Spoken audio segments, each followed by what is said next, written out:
Hello मेरे प्यारे बच्चों, हम लोगों के YouTube channel physics with Sarvesh में आप लोगों का स्वागत है। और आज हम लोग क्लास 12th के फिजिक्स में एक नया टॉपिक पढ़ने जा रहे हैं जो कि थोड़ा सा कठिन है और ये 11th से थोड़ा सा रिलेटेड है। आप नाम सुने ही होंगे वेक्टर चैप्टर, तो वेक्टर से संबंधित है। हम पूरा कोशिश करेंगे आपको समझाने की, लेकिन आप लोग भी यदि थोड़ा कम समझ में आता है तो रिपीट करने की कोशिश करेंगे। एक बार दो बार यदि देखेंगे ना तब जाके समझ में आएगा ये, क्योंकि वेक्टर टॉपिक से रिलेटेड है ये। और इस टॉपिक का नाम है कूलाम के नियम का सदिश रूप, vector form of Coulomb's law. Coulomb के नियम का सदिश रूप हम लोग पढ़ने जा रहे हैं। इससे पहले कूलाम के नियम को हम लोग खूब डिटेल में पढ़ चुके हैं। उसमें दो दो टॉपिक है, दो दो को खूब बढ़िया से हमने डिटेल में आपको समझाया हुआ है। और कूलाम के नियम से पहले वैद्युत आवेश से संबंधित ठीक बहुत सारी चीजें हम लोग पढ़ चुके हैं। तो अब बेटा ध्यान दीजिएगा, ये कूलाम के नियम का सदिश रूप और अध्यारोपण का सिद्धांत, ये पढ़ने के बाद इन टॉपिकों से संबंधित कुछ सवाल होंगे, कुछ न्यूमेरिकल्स होंगे, कुछ एग्जांपल्स होंगे, खूब डिटेल में हम लोग उनको भी देखेंगे बढ़िया से। तो यहाँ पे मेरे पढ़ाने का तरीका आपको, हालांकि अगर नहीं जानते हैं तो आपको बता देते हैं कि सबसे पहले मैं खुद बोर्ड पे पूरी चीजों को क्लियर करता हूं, फिर इसके बाद उनको पीडीएफ की सहायता से और खुद का लिखा हुआ, खुद का अपने हाथों से बनाया हुआ नोट्स, वही जो पढ़ाए हैं उसी को फिर नोट्स के माध्यम से एक बार पढ़ा देते हैं। तो दो दो बार ठीक हम पढ़ा देते हैं और इसके बाद आपको नोट्स भी बिना पैसे में एकदम फ्री पीडीएफ आपको मिलेगा। तो ध्यान दें बेटा, इसलिए इस चैनल के साथ आप जुड़े रहें। और फिजिक्स में तो कोई दिक्कतें नहीं आने वाली है, आप समझ लें, फिजिक्स में कोई दिक्कत नहीं आएगी। फिजिक्स के अलावा भी और सब्जेक्ट हम जैसे क्लास 12th का केमिस्ट्री भी कोशिश कर रहे हैं, उसका भी नोट्स खुद से बना के और आपको खूब बढ़िया से पढ़ाने की कोशिश करेंगे। इसके अलावा क्लास 10th के भी बच्चों का कुछ बच्चे हैं जो काफी लगे हुए हैं, उनके बारे में भी, उनका भी ठीक पूरे साइंस को हम कवर करेंगे।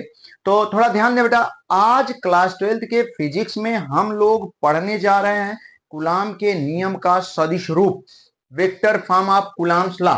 देखें यहां पे हम लोग पढ़ने जा रहे हैं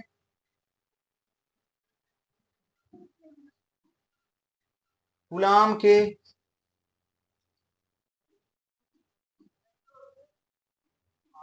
कूलाम के नियम का सदिश रूप, कूलाम के नियम का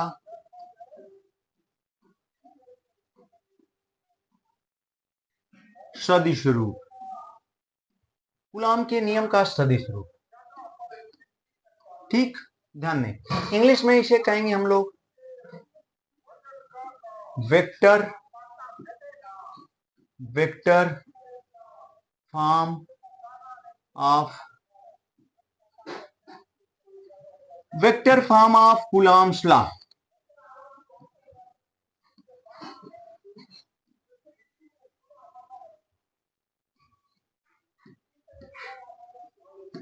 हाँ, vector form of Coulomb's law. हाँ देखिए बेटा, कूलाम के नियम का सदिश रूप जैसा कि हम लोग देख रहे हैं, vector form of Coulomb's law, इसमें ठीक इसमें हम लोग क्या देखेंगे, सबसे पहले आखिर क्यों हम लोग इसको पढ़ रहे हैं, इस टॉपिक को, वो चीज जानिए। ठीक, तो वो चीज बेटा यही है, ध्यान देना है आपको, थोड़ा बढ़िया पॉइंट है कि जब दो आवेश, ध्यान देना है आपको, जैसे दो आवेश हमने ले लिया, एक क्या ले लिया हमने Q1 और दूसरा क्या ले लिया Q2, और दोनों के बीच की दूरी कितनी है, स्मॉल r है। ठीक, और तो इनके बीच लगने वाला वैद्युत बल F।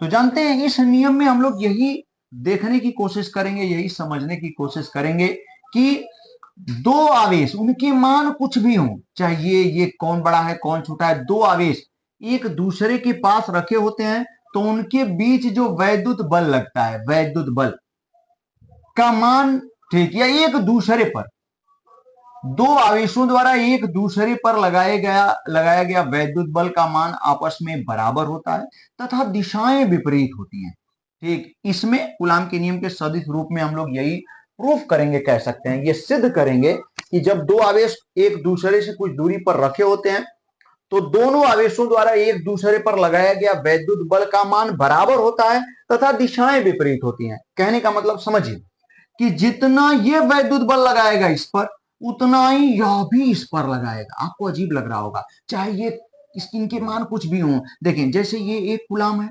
और ये मान लेते हैं 100 कूलाम है, ठीक। तो ध्यान दें, आपको लग रहा होगा कि बड़ा है तो इस पर ज्यादा बल लगाएगा और ये छोटा है तो इस पर कम। नहीं, ऐसा नहीं है, ठीक। जितना यह इस पर वैद्युत बल लगाएगा उतना ही यह भी इस पर लगाएगा, ठीक। और आप जानते हैं, हम लोग पढ़ चुके हैं, उस वैद्युत बल का मान कितना होता है, F is equals to 1/4 pi epsilon naught Q1 Q2 upon R square. आप बताइए, यदि यह अलग लगाता, ये अलग बल लगाता, तो इसकी अलग अलग फार्मूले होते दोनों ना। तो ये जो वैद्युत बल का फार्मूला है, ये दोनों आवेशों के लिए एक ही है, कि मतलब यह भी इस पर इतना ही वैद्युत बल लगाएगा, यह भी इस पर इतना ही वैद्युत बल लगाएगा।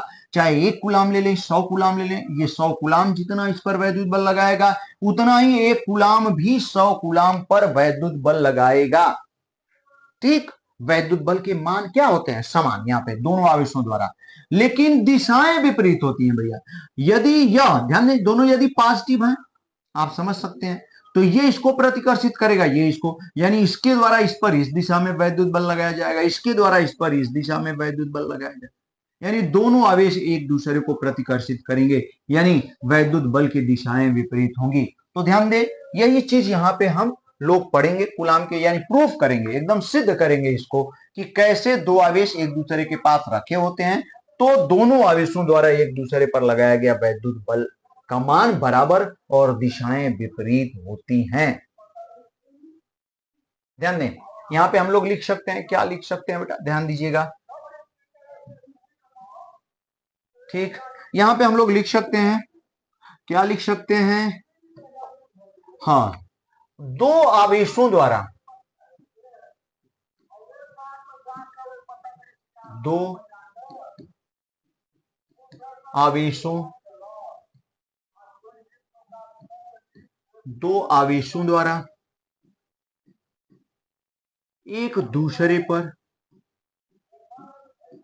दो आवेशों द्वारा एक दूसरे पर, ठीक है, दो आवेशों द्वारा एक दूसरे पर लगाए गए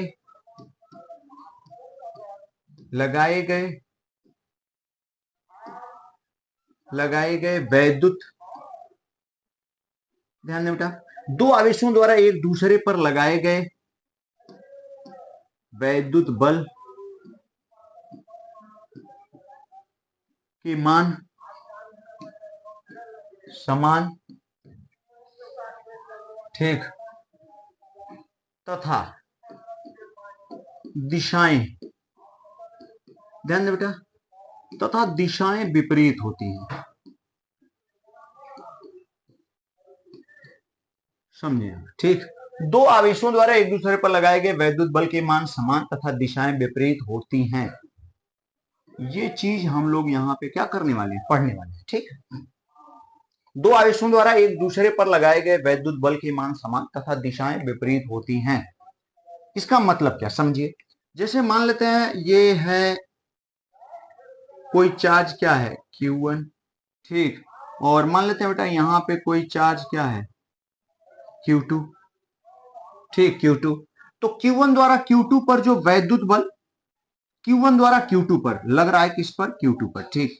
Q2 पर जो वैद्युत बल लग रहा है मान लेते हैं F21 है, और ठीक Q2 द्वारा Q1 पर जो वैद्युत बल, ध्यान दें, जिस पर लग रहा है वो पहले लिखेंगे, जिसके द्वारा लगाया जा रहा है वो बाद में। जैसे दूसरे पर लग रहा है पहले के द्वारा, तो दूसरा यहाँ पहला बाद में, यानी F21 बल लग रहा है, और यहाँ पहले पर दूसरे द्वारा, तो हम क्या लिख सकते हैं, F12। तो यहाँ कहने का मतलब, यदि वेक्टर फॉर्म में इनको लिख दें, हम वेक्टर फॉर्म में लिख दें, ठीक, तो इनके मान बराबर ऐसे लिख सकते हैं। तो इनके मान बराबर का मतलब, ठीक, F12 is equal to F21, इनके मान बराबर, लेकिन दिशाएं विपरीत, दिशाओं के लिए वेक्टर फॉर्म लिखना पड़ेगा, तो वेक्टर और किसी एक को माइनस लिख देंगे, ये ऐसे माइनस।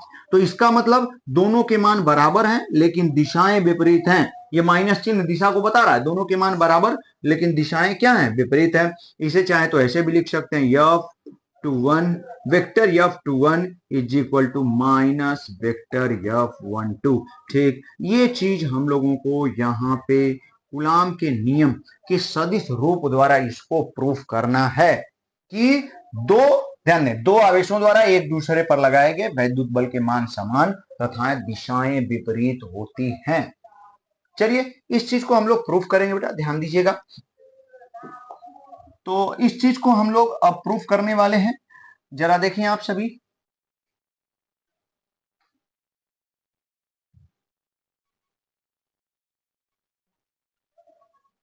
हाँ हाँ, देखिए इस चीज को हम लोग प्रूफ करने वाले हैं, अभी तुरंत प्रूफ करने वाले हैं, समझने की कोशिश करेंगे आप लोग। हाँ, फिगर के द्वारा क्लियर कर रहे हैं हम। हाँ देखिए बेटा, जैसे मान लेते हैं कि एक आवेश यहां पे है, जिसे Q1 से हमने दिखा दिया, और दूसरा आवेश यहां है जिसे हमने Q2 से दिखा दिया। ठीक है, एकदम सही।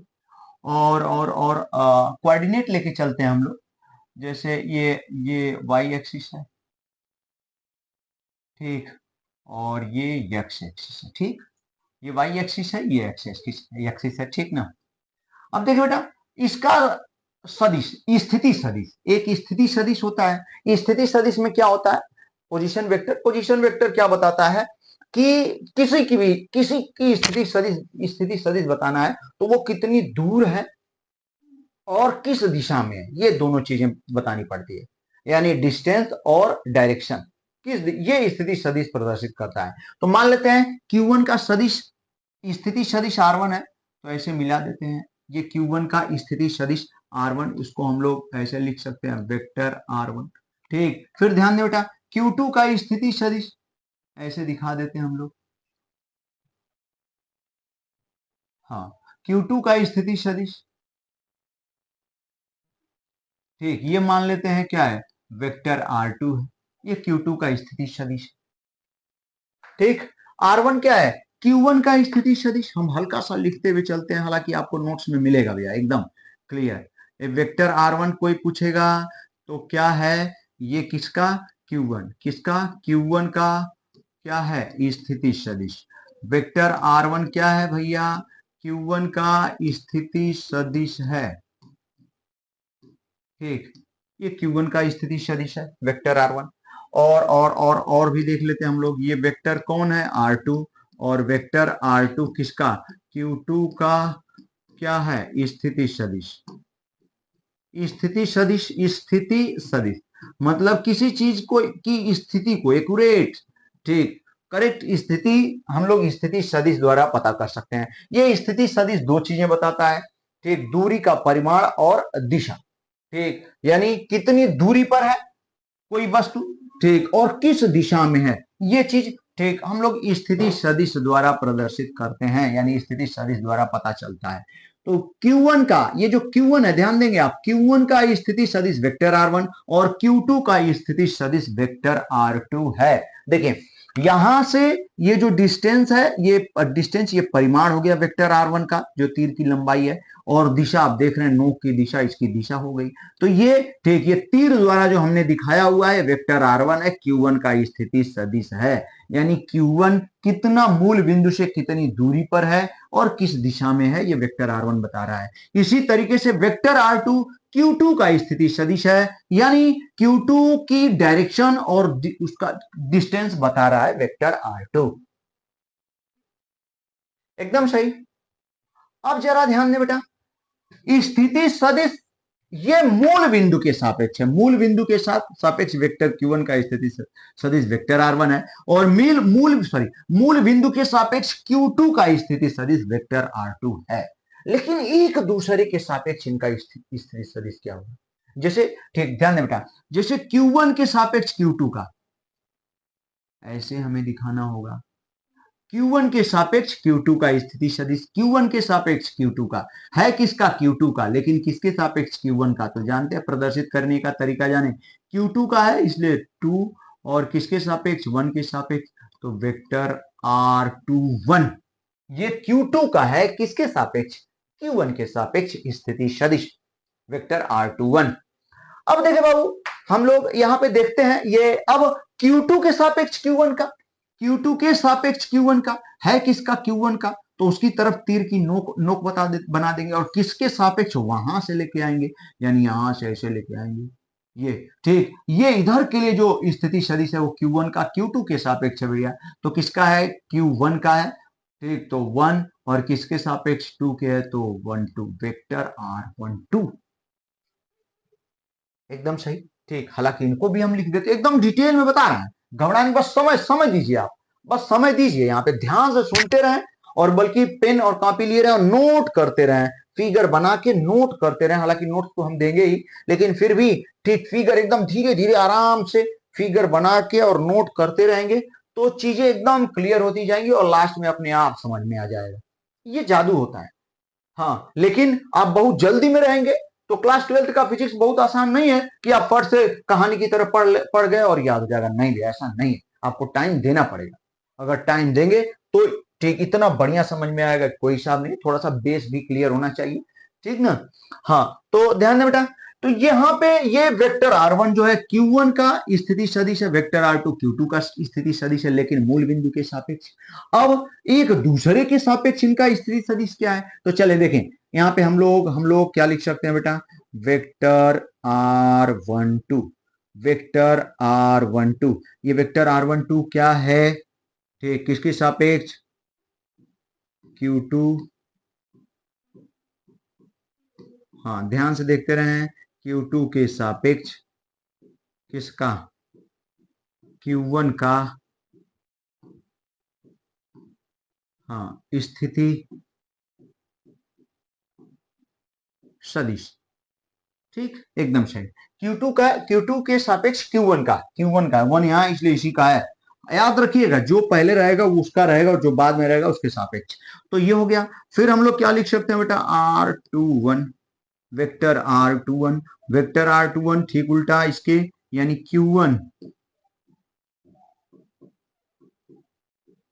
Q1 के सापेक्ष किसका, Q2 का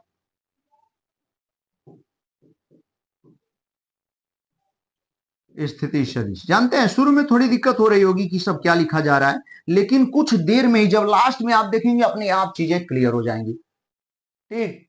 तो थोड़ा सा टाइम दीजिए, ध्यान दें बेटा। तो vector R21 is equal to Q1 के सापेक्ष Q2 का स्थिति सदिश है। ये चीजें एक दूसरे के सापेक्ष स्थिति सदिश भी आ गया। अब वेक्टर पढ़ते समय, ठीक, यहां पे एक बॉक्स में हम आपको बता देते हैं, ध्यान दीजिएगा, आपको याद आ रहा होगा, ठीक, कि वेक्टर पढ़ते समय, सदिश पढ़ते समय होता क्या है कि किसी भी सदिश में, ध्यान दें, किसी भी सदिश में उसके परिमाण से भाग देते हैं तो एकांक सदिश मिलता है, यूनिट वेक्टर आपको आना चाहिए, ध्यान दीजिएगा। हर सदिश का अपना एकांक सदिश का मतलब जिसका परिमाण क्या हो, एक हो और उसके पास दिशा हो, ध्यान दीजिएगा। जैसे बेटा ध्यान दें आप, ठीक, अब परिमाण क्या होता है ये भी आपको जानना चाहिए। तो परिमाण सुने आप, जैसे हमने कह दिया परिमाण क्या होता है उसको समझें, ध्यान देने की कोशिश करें।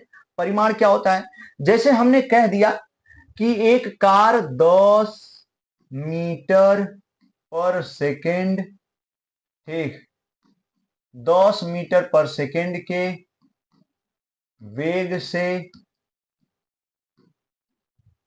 पूरब की ओर जा रही है, समझे आप,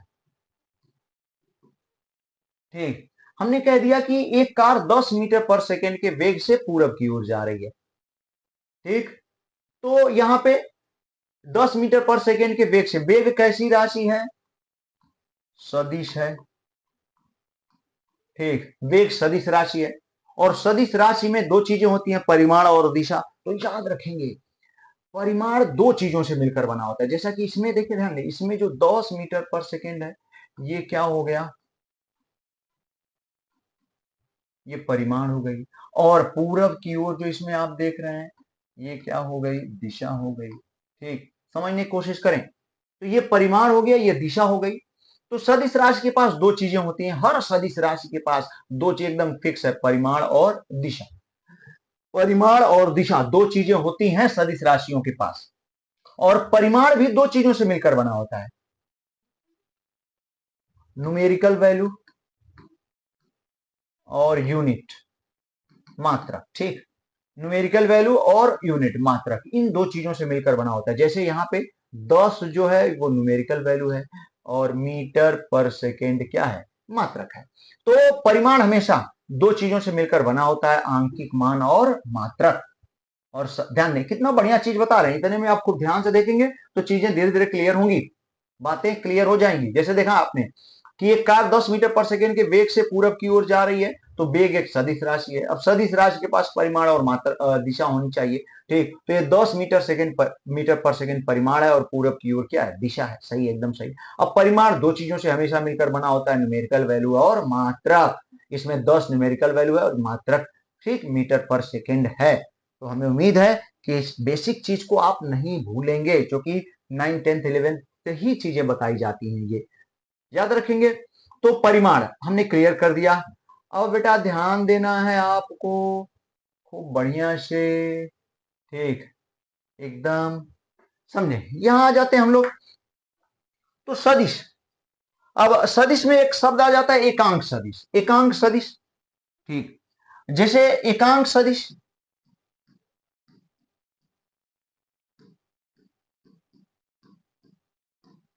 एकांक सदिश, ठीक, यूनिट वेक्टर। ये एकांक सदिश में क्या होता है समझने की कोशिश करें। इसका परिमाण नाम से क्लियर है, इस ऐसे सदिश जिनका परिमाण एक होता है, ठीक, यूनिट वेक्टर परिमाण एक होता है तथा उसके पास दिशा होती है, तो एकांक सदिश। हर सदिश का अपना एकांक सदिश होता है, ध्यान देंगे।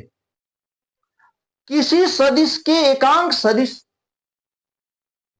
से तात्पर्य क्या है कि सदिश के एकांक सदिश का परिमाण एक होगा और दिशा उसके एकांक सदिश की दिशा उस सदिश की दिशा में ही होती है। किसी भी सदिश का एकांक सदिश का मतलब उसका परिमाण एक होगा और दिशा उसी सदिश की दिशा में होगी।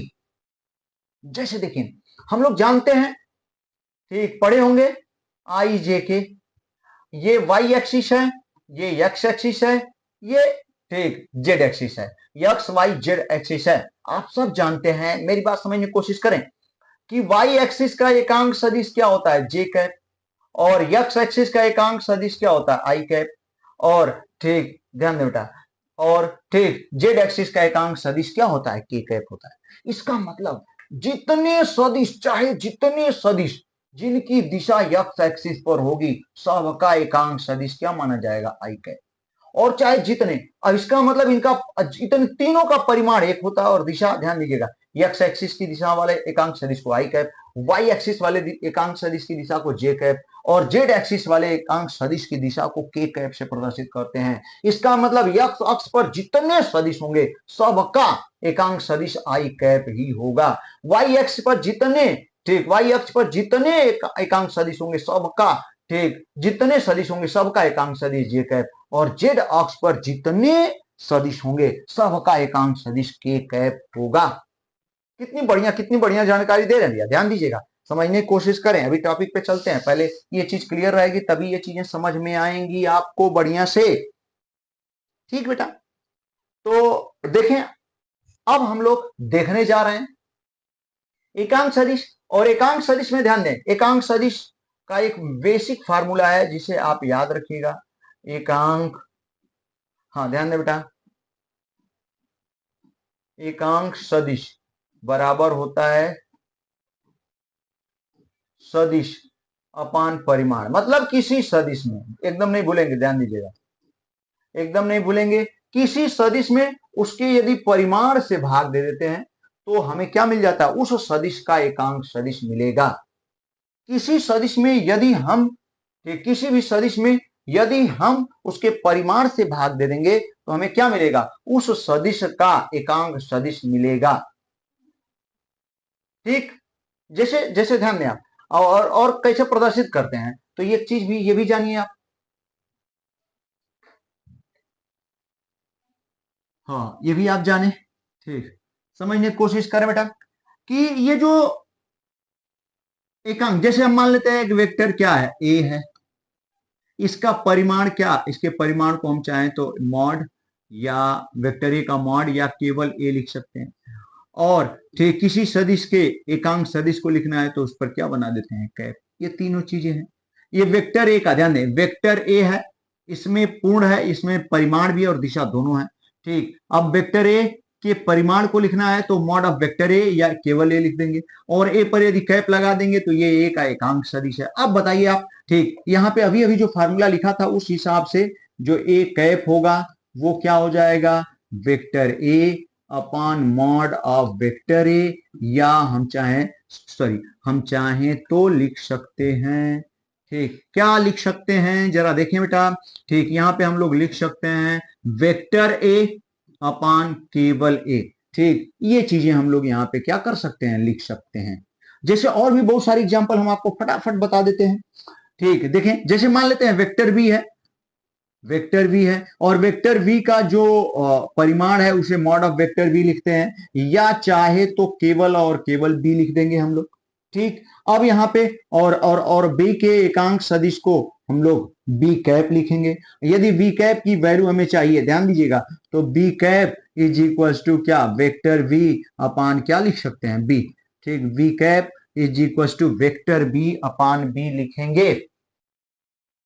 ठीक ना, vector B is equal to vector B upon vector B cap is equal to vector B upon B. तो ये चीज और भी बता देते हैं हम आपको, जरा ध्यान दें बेटा। जैसे हमने ठीक एक वेक्टर ले लिया वेक्टर सी, और वेक्टर सी का परिमाण मॉड ऑफ वेक्टर सी या केवल सी लिख सकते हैं। अब यहां से इसका एकांक सदिश सी कैप, तो यदि सी कैप लिखने के लिए कह दे तो C cap is equal to क्या, vector C upon mod of C लिख सकते हैं, या वेक्टर सी अपॉन केवल सी लिख सकते हैं।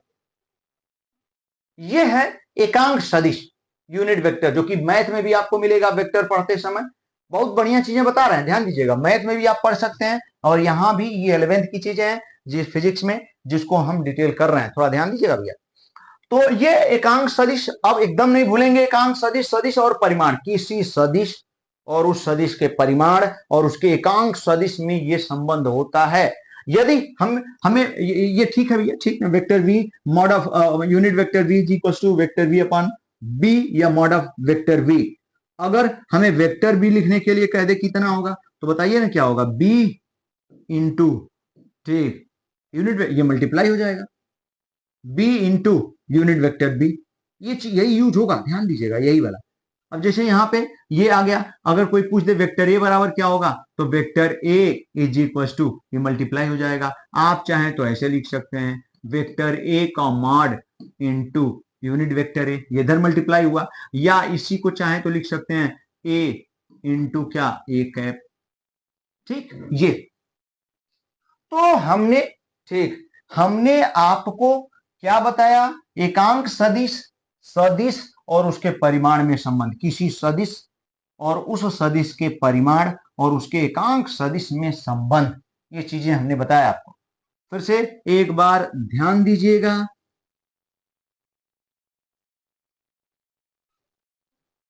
हाँ, तो जरा देखिए बेटा, ध्यान दें आप।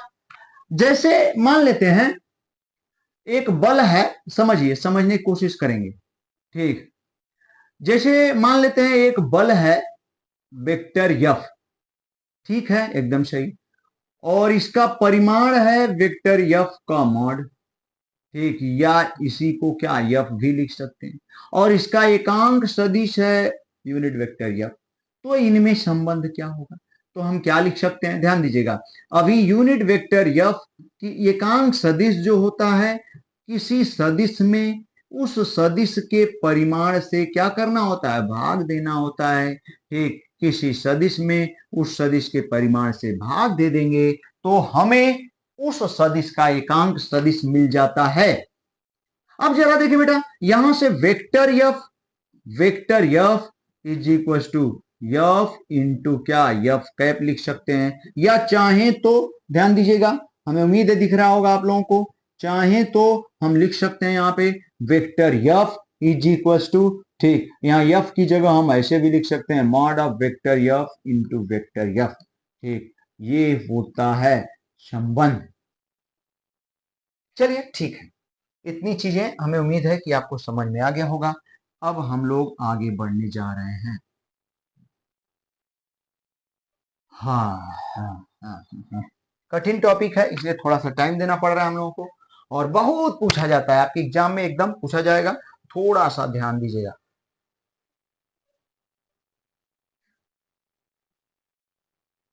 ठीक, हाँ देखें, हाँ सुनिए, यहां तक हम पहुंच चुके हैं कि दो चार्ज है Q1 Q2, और यहां पर दोनों का जो स्थिति सदिश है, Q1 का वेक्टर R1, Q2 का वेक्टर R2 है, मूल बिंदु के सापेक्ष, एक दूसरे के सापेक्ष इनका स्थिति सदिश। ठीक, Q1 का स्थिति सदिश वेक्टर R12 है, और Q2 का स्थिति सदिश वेक्टर R21 है। स्थिति सदिश का मतलब कितनी दूरी पर किस दिशा में, ये दोनों चीजें क्लियर करता है। यानी वेक्टर R12, कोई कह दे कि वेक्टर R12, ध्यान दे बेटा, वेक्टर R12, ठीक, वेक्टर है तो इसके पास परिमाण और एकांक सदिश दो चीजें होंगी। परिमाण यहां से यहां तक की दूरी हो जाएगी, और एकांक सदिश को यदि रिप्रेजेंट करेंगे तो हम चाहें तो R12 कैप लिख सकते हैं, R12 कैप लिख सकते हैं। ठीक, ऐसे बना देते हैं, हाँ ऐसे लिख देते हैं, R12 कैप। ठीक, ये वेक्टर R12 का एकांक सदिश है। R21 इधर है भैया, ध्यान दीजिएगा, परिमाण, ये एकांक सदिश, इसका परिमाण एक होगा, इसका परिमाण कितना होगा, 1, लेकिन दिशा आर वेक्टर R12 की तरफ होगी, क्योंकि वेक्टर R12 का ही एकांक सदिश है। यहां पे बेटा ध्यान दीजिएगा, यहां पे R21 कैप, ठीक, ये इसका वेक्टर R21 का एकांक सदिश है, इसकी दिशा इस दिशा में होगी R21 की, लेकिन परिमाण एक होगा, ये एकांक सदिश है। ठीक है, ठीक, ये चीजें हो गई। अब चलिए हम लोग निकालने जा रहे हैं, ठीक, क्या क्या क्या देखेंगे, अब बल देखेंगे Q2, हमें इसमें क्या प्रूफ करना है, यही चीज कि Q1 और Q2 दो आवेश हैं, और Q1 पर जो बल लग रहा है वेक्टर F12 Q2 द्वारा, और Q2 पर वेक्टर F21 बल लग रहा है। तो यहां पे यही है कि दो आवेशों द्वारा एक दूसरे पर लगाए गए वैद्युत बल के मान समान तथा दिशाएं विपरीत होती हैं, मतलब जितना यह इस पर बल लगाएगा उतना ही ये भी। ठीक, यानी ये F21 और F12 के मान यानी परिमाण आपस में क्या होंगे, बराबर। F12 और F21 के मान आपस में बराबर होंगे। यदि परिमाण के रूप में हम लिखना चाहें तो क्या लिख सकते हैं, ठीक, वेक्टर F12 का mod is equal to vector F21 का क्या मान, ये बराबर होंगे, परिमाण इनके बराबर होंगे, लेकिन दिशाएं विपरीत। दिशाएं विपरीत होने का मतलब हम लोग क्या लिख सकते हैं, vector F12 is equal to minus vector F21। ठीक, यही चीजें प्रूफ करनी है, या इसके विपरीत। ठीक, वेक्टर हालांकि एक बार लिख चुके हैं भैया, ठीक, ध्यान दीजिएगा, vector F21 is equal to minus vector F12, यही हम लोगों को प्रूफ करना है। ये दोनों लाइनें ये बता रही हैं कि दोनों की वैल्यू तो बराबर है, परिमाण तो बराबर है, लेकिन दिशाएं क्या है, विपरीत हैं। माइनस चिन्ह दिशाओं को प्रदर्शित कर रहा है। एक चीज यहां भी लिखे और यही चीज यहां पर भी हमने लिख दिया है। अब चलिए इस चीज को प्रूफ करना है, तो यहां पे हम लोग कार्यक्रम को आगे बढ़ाते हैं, और जरा ध्यान दें आप, हाँ सुने, तो अब हम लोग बल देखेंगे, तभी हम लोग इसको फॉलो कर पाएंगे। बल क्या, सबसे पहले Q2 द्वारा Q1 पर लगाया गया वैद्युत बल, किसके द्वारा, Q2 द्वारा, ध्यान दीजिएगा,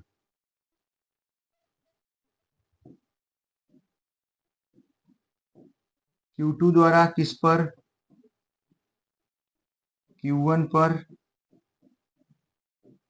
लगाया गया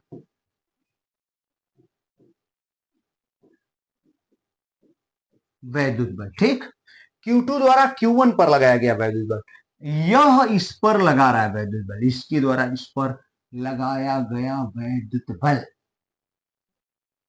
ठीक, लगाया गया वैद्युत बल, तो सबसे पहले तो परिमाण ही देख लेते हैं, इसका मान। तो Q2, ध्यान दीजिए, Q2 द्वारा Q1 पर, किस पर लग रहा है, Q1 पर, किसके द्वारा, Q2 द्वारा, तो F12। अब परिमाण कितना आ जाएगा, जरा देखेंगे भैया हो, F12 आप चाहें तो ऐसे ही लिख देते हैं, परिमाण ही है, ठीक। F12 इज इक्वल टू क्या हो जाएगा, जरा देखें, 1/4 पाई एप्सिलॉन नॉट, ठीक। Q1 Q2 बहुत बार पढ़ लिए हम लोग, जो वैद्युत बल होगा दोनों आवेशों के गुणनफल, Q1 Q2 अपान बीच की दूरी का स्क्वायर, यहां से यहां के बीच की दूरी, यानी यहाँ R12 का परिमाण।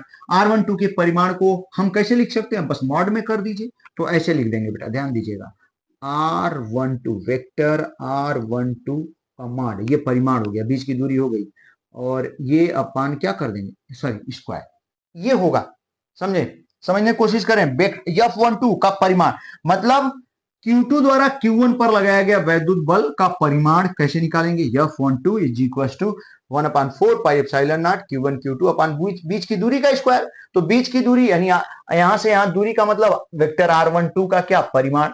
अब वेक्टर R12 का परिमाण का मतलब वेक्टर R12 को किस में दिखा देंगे, मॉड में। तो ये हो गया, ठीक है, एकदम सही।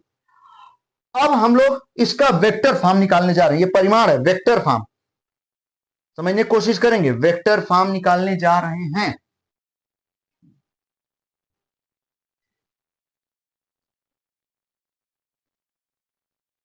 ठीक है, ठीक है, हाँ,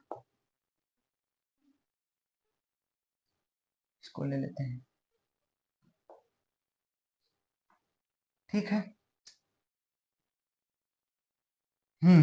समझे आप, ठीक।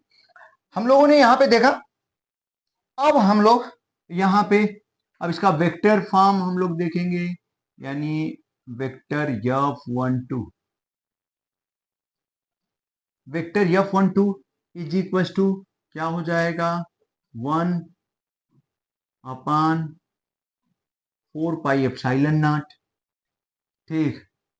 फिर क्या लिख पाएंगे बेटा, Q1 Q2 अपान वेक्टर R12 के मॉड का स्क्वायर, ये तो परिमाण हो गया, ये तो क्या हो गया, परिमाण इनटू परिमाण में, ध्यान देंगे, अगर हमें यहां पे, ठीक, वेक्टर F12 निकालना है, वेक्टर F12, ठीक, वेक्टर F12 यदि निकालना है तो ऐसे लिख सकते हैं कि नहीं, आप देखें ना भैया, वेक्टर F12 बराबर F12 परिमाण इंटू एकांक सदिश, उसी दिशा वाला एकांक सदिश।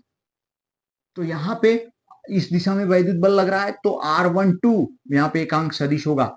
तो ठीक, ये कोई ध्यान दीजिएगा, हमने क्या बताया कि x अक्ष की दिशा में जितने बल लगेंगे सबका, यानी जितने सदिश होंगे सबका एकांक सदिश आई कैप, उसी तरीके से इस दिशा में जितने बल या जो भी सदिश होंगे सबका एकांक सदिश R12 कैप ही होगा यहाँ के लिए।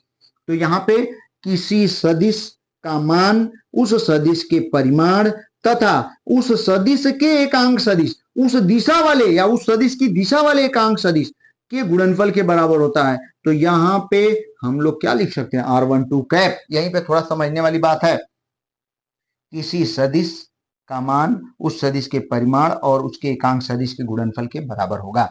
उसके एकांक सदिश का मतलब उस सदिश की दिशा में जो एकांक सदिश होगा वही उसका एकांक सदिश होगा। किसी भी सदिश की दिशा में जो एकांक सदिश होता है वही उसका एकांक सदिश होता है। जैसे x अक्ष की दिशा में जितने सदिश आएंगे सबका एकांक सदिश आई कैप, y अक्ष की दिशा में जितने एकांक सदिश आएंगे सबका एकांक, सॉरी, जितने सदिश आएंगे सबका एकांक सदिश j कैप, z दिशा में जितने सदिश आएंगे सबका एकांक सदिश k कैप होगा। उसी तरीके से बेटा यहां पर, ठीक, वेक्टर F12, ठीक, यही डायरेक्शन है वेक्टर F12 की, ठीक। तो वेक्टर F12 बराबर, ठीक, यानी बल ये इसके परिमाण F12 इंटू, ठीक, उस दिशा वाला एकांक सदिश R12, ठीक, तब जाके ये मिलेगा। तो यही चीज वहां पे हम बताने जा रहे हैं, जरा ध्यान दीजिएगा। यहां पे हम लिख सकते हैं, ठीक, ये हो गया, देखे ना भैया, देखिए देखिए देखिए, ये हो गया ये परिमाण, ठीक, और इंटू उस दिशा वाला एकांक सदिश, हम लोग क्या लिख पाएंगे, R12 कैप। कठिन है थोड़ा, ध्यान दीजिएगा, ये हमने लिख दिया।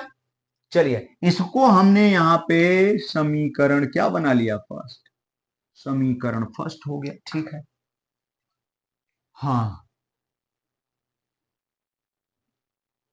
हाँ, समीकरण फर्स्ट हो गया। अब ठीक, दूसरे वाले पे देखते हैं हम लोग, Q2 द्वारा समझिए। ठीक, Q1 द्वारा, अब किसके द्वारा? Q1 द्वारा।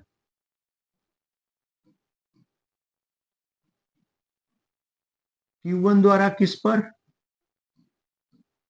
Q2 पर लगाया गया वैद्युत बल। ठीक, हाँ, Q1 द्वारा Q2 पर लगाया गया वैद्युत बल। जरा देखें, अब Q1 जो है Q2 पर कितना वैद्युत बल लगाएगा? ठीक, Q1 द्वारा Q2 पर लगाया गया वैद्युत बल कैसे लिखेंगे? जरा ध्यान दें, किताब में इस ई पॉइंट थोड़ा सा गड़बड़ रहता है, जिसको हम ठीक एकदम बढ़िया से समझाने की कोशिश कर रहे हैं। आप देखेंगे अलग अलग किताबों में इधर उधर उलझाया हुआ है, आप उसमें उलझ जाएंगे, आपको समझ में नहीं आएगा। लेकिन मेरा यदि ध्यान से आपने पढ़ दिया 2 बार, ठीक, तो आपको काफी चीजें क्लियर हो जाएंगी। जो लोग ठीक अपने आप को बढ़िया समझ रहे हैं वो ये कई बार में समझ जाएंगे, और जो लोग थोड़ा सा ठीक कमजोर है बेटा, वो ठीक कई बार इसको पढ़े आप। जानते हैं कमजोर कोई नहीं होता, बस ध्यान से नहीं पढ़ता है, टाइम नहीं देना चाह रहा है, ठीक, इसलिए कमजोर होता है। तो देखें, ध्यान दीजिएगा, Q1 द्वारा Q2 पर लगाया गया वैद्युत बल। अब ठीक Q1 Q2 पर जो वैद्युत बल लगाएगा तो किससे प्रदर्शित करेंगे? पहले परिमाण निकाल लेते हैं। Q2 पर ना, Q2 पर लग रहा है तो क्या F21 is equal to, formula क्या हो जाएगा? 1। अब धीरे धीरे क्लियर होगा, ध्यान दीजिएगा, 1/4 पाई एप्सिलॉन नॉट। ध्यान दे बेटा, और क्या हो जाएगा? Q1 Q2 अपान, ठीक। अब यहां से ये दूरी, यहां से ये बीच की दूरी, तो किसका? इसका मॉड होगा, इसका परिमाण होगा ये, ठीक। तो हम लोग क्या लिख पाएंगे? आर वेक्टर R21 का मॉड, परिमाण का स्क्वायर, बीच की दूरी का स्क्वायर मतलब इसके परिमाण का स्क्वायर। ये तो परिमाण निकाल दिया, इसके द्वारा इस पर लगाए गए वैद्युत बल का परिमाण। और यदि ठीक हमें ठीक पूरा वेक्टर उसका यानी सदिश रूप निकालना हो तो क्या करेंगे? Vector F21 is equal to F21 परिमाण इनटू उसी दिशा वाला, अब इस दिशा वाला एकांक सदिश, इस दिशा वाला एकांक सदिश क्या है? R21 कैप है, यानी इस दिशा वाला एकांक सदिश को हम लोग क्या लिख पाएंगे? R21 कैप, ठीक। इस दिशा में जो बल लग रहा है, इसके द्वारा इस पर जो वैद्युत बल लगाया जा रहा है, उसका भी एकांक सदिश यही होगा, ठीक। तो R21 कैप लिख सकते हैं। चलिए इसको ये वाली वैल्यू यहां रखते हैं तो क्या मिलेगा? जरा ध्यान दें बेटा, vector F21 is equal to 1 upon, हाँ जरा देखें आप सभी, 1/4 pi epsilon naught, 1/4 pi epsilon naught Q1 Q2 upon क्या? वेक्टर R21 के मॉड का स्क्वायर इनटू ये क्या? R21 कैप, ठीक। हाँ, यहां तक हम लोग पहुंचे, जरा ध्यान दीजिएगा, समझने की कोशिश करें। अब हम चाहें तो देखें, ये एकांक सदिश, दोनों एकांक सदिश R12 और R21 को देखें, दोनों का परिमाण, दोनों एकांक सदिश है, परिमाण एक हो जाएगा, लेकिन दिशाएं विपरीत हैं। R12 की दिशा इधर है, R21 की दिशा इधर है, दोनों के परिमाण बराबर, दिशाएं विपरीत, इसका मतलब दोनों विपरीत सदिश हैं। अब विपरीत सदिश का मतलब दोनों तो इक्वल है लेकिन प्लस माइनस, यानी यहां पे ध्यान दीजिएगा, ये दोनों विपरीत सदिश हैं, दोनों का परिमाण एक है लेकिन दिशाएं विपरीत है, इसलिए विपरीत सदिश। इसका मतलब हम लोग पढ़ चुके हैं 11th में, ध्यान देंगे आप, इसका मतलब ठीक R21 कैप बराबर R12 कैप के तो है लेकिन दिशाएं विपरीत हैं, इसलिए क्या हो जाएगा? माइनस, नेगेटिव, ठीक, नेगेटिव हो जाएगा, ठीक। हाँ, ये माइनस हो जाएगा, ठीक है। तो वही चीज यहां पर हम लिखने वाले हैं, ठीक, यहीं पे बना देते हैं, थोड़ा ध्यान दीजिएगा आप लोग। यहां पे हम लिख देते हैं, क्या क्या लिख देते हैं, और जानिए 2 चीजें यहाँ क्लियर होंगी जिसको हमें लिखना है। सबसे पहले तो एकांक सदिश है तो एक दूसरे के बराबर लेकिन नेगेटिव में बराबर होंगे, ठीक है, दिशाएं विपरीत हैं इसलिए। और परिमाण, इन दोनों का परिमाण देखें, परिमाण का मतलब लंबाई, तीर की लंबाई, तो चाहे वेक्टर R12 के तीर की लंबाई देखिए, चाहे वेक्टर R21 के तीर की लंबाई देखें आप, बराबर है कि नहीं? इसका मतलब दोनों का परिमाण बराबर है, और दोनों के परिमाण बराबर होने का मतलब हम लोग चाहे तो लिख सकते हैं क्या? वेक्टर R21 का जो मॉड होगा, ठीक, यहां पे देखिए बेटा, ठीक, हाँ, इसका मतलब क्या हुआ, यहां पे वेक्टर R21 का जो माड होगा ये बराबर माइनस वेक्टर R12 के माड के बराबर होगा। नहीं दिखाई दे रहा होगा, थोड़ा सा ध्यान सुन लेंगे तो समझ में आ जाएगा। घबराएं, यहाँ वेक्टर R12, ध्यान दीजिएगा, वेक्टर R21 का जो मॉड है, इन दोनों का मॉड, चाहे R12 का मॉड कहें चाहे R21 का मॉड, परिमाण आपस में क्या है, बराबर। तो यहाँ पे R21 की जगह R12 लिख सकते हैं। और एक और चीज लिख देते हैं हम यहाँ पे, ये तो एक दूसरे के बराबर, जैसा कि वहां लिखा हुआ है हमें, ये जो R21, ठीक, ये R21 क्या है ये, ठीक, R21 का यूनिट वेक्टर और R12 दोनों बराबर है, लेकिन दिशाएं विपरीत हैं, इसलिए हमें क्या लिखना पड़ेगा, माइनस में। तो ये दोनों चीजें आपको आना चाहिए, ठीक ना। अब ये दोनों जब इसमें रखेंगे तो क्या मिलेगा, जरा देखें बेटा, ध्यान दीजिएगा, vector F21 is equal to 1/4πε0 क्या Q1 Q2 अपान, यहां पे क्या लिख पाएंगे, ठीक ना, अब R21 का माड और R12 के माड दोनों ठीक बराबर है। R1 सॉरी माड तो बराबर, यहां माइनस लिखने की जरूरत नहीं है, ठीक, यहां पे माइनस लिखने की जरूरत नहीं है क्योंकि माड तो बराबर ही है, ठीक ना, दोनों के माड बराबर हैं, ठीक ना, एकदम सही। अब सही है भैया, ध्यान दें, और जब दोनों के मॉड बराबर हैं तो R21 के स्क्वायर, मॉड ऑफ R21 के स्क्वायर की जगह हम मॉड ऑफ R1, ठीक, R21 के मॉड ऑफ R21 के स्क्वायर की जगह हम लोग मॉड ऑफ R12 का स्क्वायर लिख सकते हैं, यानी यहाँ पे वेक्टर R12 के मॉड का स्क्वायर लिख सकते हैं, एकदम लिख सकते हैं, ठीक। अब देखिए बेटा, यहाँ पे ये ठीक, ये क्या है, यूनिट वेक्टर R21 है और यह equal to minus unit vector R12, तो हम चाहें तो यहां पे ब्रैकेट में लिख सकते हैं माइनस यूनिट वेक्टर R12, ठीक, माइनस यूनिट वेक्टर R12, ठीक। अब देखिए बेटा, ये माइनस साइन यहां ला देते हैं तो हमें क्या मिलेगा, जरा देखते रहें, vector F21 is equal to minus 1/4πε0, ठीक, Q1 क्या Q2 अपान क्या, ठीक, R12 के मॉड का क्या स्क्वायर और इनटू यहां पे हम लोगों ने क्या लिख लिया R12 कैप, एकदम सही। अब देखें समीकरण फर्स्ट और सेकंड दोनों को, इसको हम समीकरण क्या ले लेते हैं, सेकंड। अब समीकरण फर्स्ट और समीकरण सेकंड थोड़ा सा ध्यान दीजिएगा, समीकरण फर्स्ट एवं समीकरण किससे हो, सेकंड से, ठीक, समीकरण फर्स्ट एवं समीकरण सेकंड से। पहले और दूसरे समीकरण को ध्यान से देखिए, एकदम ध्यान से देखिए, माइनस को छोड़कर इसको देखिए और इसको, दोनों एकदम सेम है, ठीक, दोनों सेम है, एकदम सेम।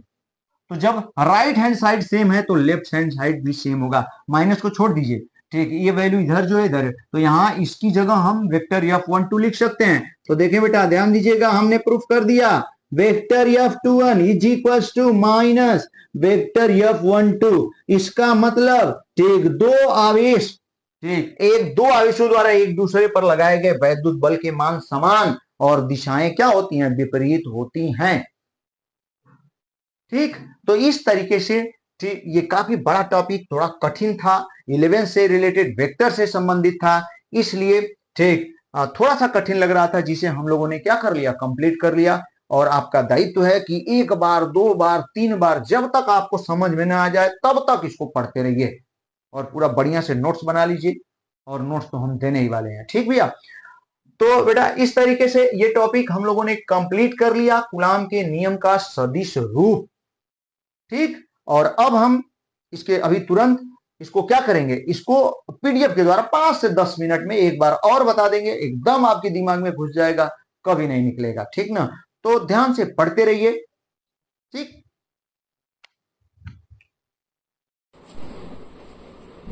हाँ देखिए बेटा, हम लोग कूलाम के नियम का सदिश रूप अभी अभी हम लोगों ने पढ़ा है, तो उसको हम ये कूलाम के नियम के सदिश रूप को पीडीएफ के द्वारा हम आप फिर से समझाने जा रहे हैं। तो जैसा कि नियम मेरे रूल पढ़ाने का आप समझ ही रहे होंगे, पहले बिना देखे बिना ठीक किसी हेल्प के हम पूरे टॉपिक को डिटेल करते हैं, आपको खूब बढ़िया से समझाते हैं, जितनी मेहनत हो सकती है करते हैं। इसके बाद बेटा उस टॉपिक को उसी लेक्चर में, तुरंत लेक्चर पूरा होने के बाद उसी लेक्चर में ठीक ना, हम क्या करते हैं, उसके पीडीएफ के द्वारा उसको हम कंप्लीट करते हैं। वो भी पीडीएफ खुद की राइटिंग में ठीक, खुद के द्वारा मेहनत से नोट बनाया हुआ है ठीक। और ये बेटा जानते हैं 19 साल हो गया पढ़ाते हुए, मुझे 19वां साल है और 19 साल से लगातार पढ़ा रहे हैं और उम्मीद है जितनी कोशिश हो सकती है उतनी अधिक कोशिश कर रहे हैं आप लोगों को पढ़ाने के लिए ठीक। कोई दिक्कत हो बेटा जरूर बताइएगा। हाँ देखें आप सभी, कूलाम के नियम का सदिश रूप जैसा कि आप देख रहे हैं अभी अभी हम लोगों ने पढ़ा हुआ है। अब इसको हम जो पीडीएफ अपने हाथों से बनाए हुए हैं उसको रिवाइज कर दे रहे हैं और ये पीडीएफ आपके पास जाएगा ठीक। बस मेरे साथ आप बने रहिए ठीक। ये पीडीएफ आपको बिना पैसे का पूरी मेहनत आपको देने वाले हैं बेटा ठीक। बस लगे रहिए, थोड़ा सा अपने दोस्तों में इसको जरूर शेयर करें। और पूरा फिजिक्स, यहाँ तक कि केमिस्ट्री भी, क्लास 12 का पूरा फिजिक्स और केमिस्ट्री पूरा करेंगे ठीक। तो ध्यान दीजिएगा, फिजिक्स हम लगे हुए हैं और केमिस्ट्री भी बना रहे हैं नोट्स उसका आपके लिए। तो दोनों सब्जेक्ट को खूब बढ़िया से बिना पैसे का, कहीं कुछ भी आपको पैसा खर्च करने की जरूरत नहीं है, बस आप देखते जाएंगे नोट्स, सारी चीजें आपको मिलती चली जाएंगी बिना पैसे का। देखे बेटा, तो सुने, कूलाम के नियम का सदिश रूप, vector form of Coulomb's law. ये क्या है, अभी अभी हम लोगों ने देखा कि जब दो आवेश एक दूसरे के पास रखे हों तो उनके द्वारा एक दूसरे पर लगाए गए वैद्युत बल ठीक के मान आपस में बराबर तथा दिशाएं विपरीत होती हैं। अभी अभी बताया हमने ठीक। जब दो आवेश एक दूसरे के पास रखे होते हैं तो एक दूसरे पर जो बल लगाते हैं उस बल का मान एक दूसरे पर, पहला दूसरे पर जितना बल लगाएगा उतना ही दूसरा भी पहले पर लगाएगा। उनके मान कुछ भी हो लेकिन दोनों के द्वारा एक दूसरे पर लगाए गए वैद्युत बल के मान समान होते हैं लेकिन दिशाएं विपरीत होती है। हमने बताया ना कि शायद 100 कूलाम हो, 1 कूलाम हो, तो यदि 100 वाला इस पर जितना वैद्युत बल लगाएगा उतना ही 1 कूलाम वाला भी 100 कूलाम वाले पर उतना ही वैद्युत बल लगाएगा। हाँ, लेकिन दिशाएं विपरीत होंगी ठीक। दोनों आवेशों द्वारा एक दूसरे पर लगाए गए वैद्युत बल की दिशाएं भी। हालांकि इसी चीज को यहां पर हम लोगों को क्या करना है, प्रूफ करना है। चलिए ध्यान दे बेटा ठीक। जैसा कि आप फिगर देख रहे हैं, मान लेते हैं दो आवेश हैं Q1 और Q2, ये मूल बिंदु है ठीक। मूल बिंदु के सापेक्ष Q1 का सदिश स्थिति सदिश वेक्टर R1 है और मूल बिंदु से Q2 का स्थिति सदिश वेक्टर R2 है। जैसा कि आप देख रहे हैं R1 Q1 का स्थिति सदिश है मूल बिंदु के सापेक्ष, R2 Q2 का स्थिति सदिश है मूल बिंदु के सापेक्ष। अब बेटा R12 ध्यान दीजिएगा, R12 हाँ, वेक्टर R12 क्या, वेक्टर R12 1 2 यानी 2 के सापेक्ष, यानी Q2 के सापेक्ष Q1 का स्थिति सदिश वेक्टर R12 है। Q2 के सापेक्ष Q1 और Q1 के सापेक्ष Q2 का स्थिति सदिश वेक्टर R21 है ठीक। वेक्टर R12 का, वेक्टर R12 ध्यान दें बेटा, वेक्टर R12 का जो एकांक सदिश है यूनिट वेक्टर वो R12 कैप है और वेक्टर R21 का एकांक सदिश R21 कैप। एकांक सदिश का मतलब इसका परिमाण 1 है और दिशा वेक्टर R21 की तरफ, या बल इधर लग रहा है तो वेक्टर F21 की तरफ ठीक। उसी तरीके से ध्यान दें बेटा ठीक, Q1 का जो वेक्टर स्थिति सदिश वेक्टर R12, इसका एकांक सदिश वेक्टर R12 कैप है। इसका मतलब इसका परिमाण 1 है और दिशा डायरेक्शन ठीक Q1 की तरफ है, Q2 से Q1 की तरफ, यानी किस Q2 द्वारा Q1 पर लगाए गए बल की दिशा में है, F12 की दिशा में। चलिए ठीक है, तो R1 R2 हो गया, R12 और R21 क्या है, चला देखें इनको, ध्यान दीजिएगा। हाँ, R12 Q1 का Q2 के सापेक्ष स्थिति सदिश, R21 Q2 का Q1 के, यही टॉपिक थोड़ा सा कठिन है, ये कूलाम के नियम का सदिश रूप vector form of Coulomb's law थोड़ा सा कठिन है, तो आप कई बार पढ़ने की कोशिश करें। एक बार देख रहे हैं कितना बढ़िया से हमने पढ़ा दिया है, फिर दूसरी बार पीडीएफ से भी रिवाइज करने की कोशिश कर रहे हैं और आप कई बार इसको, फिर पीडीएफ आपके पास जाएगा, उसको कई बार पढ़ देंगे, एकदम एक एक चीजें क्लियर हो जाएंगी ठीक। वेक्टर R21 Q2 का, देखिए जो पहले है उसी का रहेगा, जो बाद में है उसके सापेक्ष, तो Q2 का Q1 के सापेक्ष स्थिति सदिश हो गया ठीक है। अब Q2 द्वारा Q1 पर बल लग रहा है Q2 द्वारा, तो F12 जिस पर लग रहा है वो जिसके द्वारा लगा है F12, ये बल 1/4 pi epsilon naught Q1 Q2 और बीच की दूरी क्या है, आप वेक्टर R12 के मान का स्क्वायर हो गया। ठीक है, अब इसी का जो सदिश रूप है उसको हम लोग निकालते हैं, तो देखेंगे आप। ठीक, वेक्टर F12 बराबर परिमाण गुणे एकांक सदिश। अब वेक्टर F12 इधर बढ़ रहा है 1 की तरफ Q2 से, और 1 Q2 से Q1 की तरफ, और Q2 से Q1 की तरफ की दिशा वाला जो एकांक सदिश है R12 कैप है। तो कोई सदिश बराबर क्या होता है, किसी सदिश का, ठीक, कोई सदिश बराबर उस सदिश का परिमाण इंटू उस सदिश की दिशा में एकांक सदिश। ठीक, एकदम सही। अब F12 इससे पहले हमने निकाला 1/4 pi epsilon naught Q1 Q2 अपान वेक्टर R12 के माड का स्क्वायर इंटू R12 कैप। समीकरण फर्स्ट हो गया। अब Q1 द्वारा Q2 पर, ये तो Q2 द्वारा Q1 पर लग गया। ठीक है, एकदम सही, समीकरण फर्स्ट बन गया। अब Q1 द्वारा Q2 अभी प्रूफ करने वाले हैं बेटा, ध्यान दीजिएगा। Q1 द्वारा Q2 पर लगाया गया वैद्युत बल, तो वेक्टर F21 परिमाण 1/4 pi epsilon naught Q1 Q2 R21 के मॉड का स्क्वायर हो जाएगा। लेकिन हमें वेक्टर रूप चाहिए, तो वेक्टर रूप इसके परिमाण में, ठीक, परिमाण में हम इसकी तरफ दिशा वाले, ठीक, एकांक सदिश से गुणा कर देंगे, जैसा कि आप देख रहे हैं। Vector F21 is equal to F21 परिमाण इंटू, ठीक, उस दिशा में जो एकांक सदिश है, यानी Q1 से Q2 की तरफ वाला एकांक सदिश R21 का F है, मल्टीप्लाई कर देंगे। ठीक है, एकदम बढ़िया। Vector F21 is equal to 1/4 pi epsilon naught Q1 Q2 R21 के मॉड का स्क्वायर इंटू, ये R12 माइनस क्यों लिखा हमने, कैप, क्योंकि दोनों का परिमाण एक है, तो दोनों बराबर है परिमाण, लेकिन दिशाएं, R12 की दिशा इधर है, R21 की दिशाएं विपरीत है, इसलिए R21 कैप की जगह हम माइनस R12 कैप रख सकते हैं। और R12, ध्यान दें, ये मॉड जो है R21 का मॉड R12 के मॉड, मतलब बीच की दूरी, चाहे Q1 से Q2 के बीच की दूरी, चाहे Q2 से Q1 के बीच की दूरी परिमाण है, जो कि दोनों बराबर है। तो वेक्टर R21 के मॉड की जगह हम वेक्टर R21 के मॉड की जगह वेक्टर R12 का मॉड रख सकते हैं, स्क्वायर। ठीक है, एकदम से। फिर ध्यान दें आप, यहाँ पे R12 बेटा ध्यान दीजिएगा, यहाँ R21 कैप है, तो इसका विपरीत सदिश है, तो माइनस R12 कैप हो जाएगा। ये माइनस हमने सामने ला दिया। 1/4 pi epsilon naught Q1 Q2 R12 के मॉड का स्क्वायर इंटू R12 कैप। समीकरण से, समीकरण फर्स्ट से समीकरण सेकंड की आप तुलना करेंगे। ठीक, आप तुलना कर सकते हैं, एक चीज कई बार बता रहे हैं, आप ध्यान से सुनेंगे। ठीक, तुलना करेंगे बेटा, तो ये पूरी वैल्यू, ये वाली यहां से यहां तक समीकरण फर्स्ट में वेक्टर F12 के बराबर है। तो समीकरण फर्स्ट और समीकरण सेकंड की तुलना करने पर vector F21 is equal to vector F12, लेकिन माइनस, ये वाला जो माइनस है वो माइनस यहाँ आ जाएगा, तो दोनों बराबर हो गए, लेकिन दिशाएं विपरीत है। माइनस का मतलब दिशाएं विपरीत है, या इसको यहाँ करेंगे तब भी वही बात, वेक्टर F12 बराबर माइनस, मतलब दोनों बलों के मान तो बराबर हैं, लेकिन माइनस की वजह से दिशाएं हमने यहाँ पे लिख दिया। इससे स्पष्ट होता है कि दो आवेशों द्वारा एक दूसरे पर लगाया गया वैद्युत बल का मान समान, जबकि दिशाएं क्या होती हैं, विपरीत होती हैं। ठीक, एकदम सही, एकदम मस्त। तो बेटा इस तरीके से कूलाम के नियम को हमने कंप्लीट किया बढ़िया तरीके से। एक बार खुद हमने खूब बढ़िया से लिख लिख के आपको समझा दिया, कठिन टॉपिक है, और फिर हमने पीडीएफ अपने हाथों से बनाया हुआ उसके द्वारा भी आपको समझा दिया, फिर ये पीडीएफ भी आपको दे देंगे। ठीक, अब क्या चाहिए आप, ठीक, बस आपका काम है मेहनत करना, लगे रहे बेटा। कोई दिक्कत हो तो जरूर आप बताएं, एकदम मस्त रहें, व्यस्त रहें, ठीक, पढ़ाई में ही व्यस्त रहें, कहीं और न व्यस्त रहें। ठीक, बहुत बहुत धन्यवाद वीडियो देखने के लिए। थोड़ा सा चैनल को आगे पीछे, ठीक, सब्सक्राइब जरूर करवाएं बेटा, शेयर करें, ताकि, ठीक, मेरा मनोबल जरूर बढ़ेगा। ठीक, आप जैसे जैसे शेयर करेंगे, जैसे जैसे सब्सक्राइबर बढ़ाएंगे आप लोग, वैसे वैसे थोड़ा सा मेरा मनोबल जरूर बढ़ेगा। तो मेरी मेहनत को ध्यान में रखते हुए थोड़ा सा बेटा, बस थोड़ा थोड़ा कष्ट करें आप। ठीक, और कष्ट कर देंगे तो ठीक, मेरे लिए भी कुछ हेल्प हो जाएगा। धन्यवाद वीडियो देखने के लिए, धन्यवाद।